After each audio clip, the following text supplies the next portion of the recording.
Welcome to कानून। आज हम पढ़ेंगे ऑब्जेक्टिव ऑफ रेस जुडिकाटा। इसके 3 इम्पॉर्टेंट लीगल मैक्सिम्स हैं जो हमेशा जुडिशरी या क्लैट पे पूछे जाते हैं। चलिए उसको देखते हैं। The doctrine is based on 3 maxims which are as follow. First, नेमो डेप बीस वैक्सरी प्रो ओना इट एडम काउसा, means no man should be waxed twice for the same cause। तो ये लीगल मैक्सिम का मतलब ये है कि कोई भी इंसान जो है वो एक ही अपराध के लिए उसे बार बार हैरास नहीं किया जा सकता। इसीलिए आप देखोगे रेस जुडिकाटा बोलता है कि अगर एक बार कोई डिक्री मिल गई है, ठीक है, तो सेकंड हम उसी के लिए फिर से अब फाइल या अपील नहीं कर सकते हैं।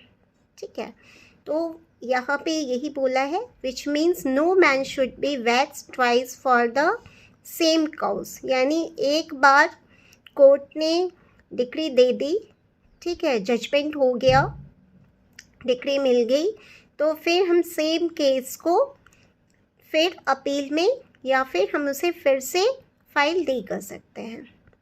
सेकंड, इंटरेस्ट रिपब्लिक उड सिट फिनिस लिथियम which means it is in the interest of the state there should be an end to a litigation.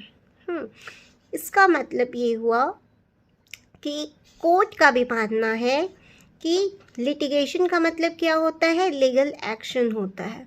तो इसका मतलब ये हुआ कि एक बार अगर कोई भी मैटर का सॉल्यूशन हो गया है तो उसका एंड होना चाहिए, क्योंकि कोर्ट के पास भी इतना टाइम नहीं है, बहुत सारे केसेस पेंडिंग है, उन्हें भी देखना है। तो अगर एक ही केस को बार बार रिपीट किया जाएगा तो इससे कोर्ट का समय भी ख़त्म होगा और लोगों को भी परेशानियां होंगी। तो कोर्ट के समय को भी बचाना है, इसलिए एक ही केस को हम बार बार, उसका जजमेंट हो गया है तो कोर्ट भी इसको नहीं इंटरटेन करेगा। ठीक है, तो नेमो डेप बीस वैक्सरी प्रो ओना इट एडम काउजा का मतलब आपको क्लियर हो गया होगा।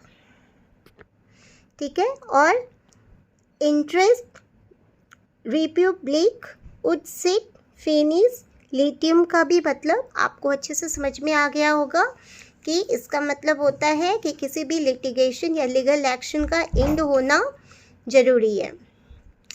अब देखते हैं रेस जुडिकाटा प्रो वेरिटेट उकीपेटर which means judicial accepted as correct. यानी जो भी जुडिशरी जो भी जजमेंट आई है, डिक्री आई है, उसको हमें ऐसे ही एक्सेप्ट करना है जैसे वो सही है। ठीक है, तो ये 3 लीगल मैक्सिम रेस जुडिकाटा का बहुत इम्पॉर्टेंट है। अभी ADJ 2024 का जो एग्ज़ाम हुआ था पटना HJS का, उस पर ये क्वेश्चन पूछा गया था। आई होप कि आपको अच्छे से समझ में आ गया हो गया। Thank you for watching.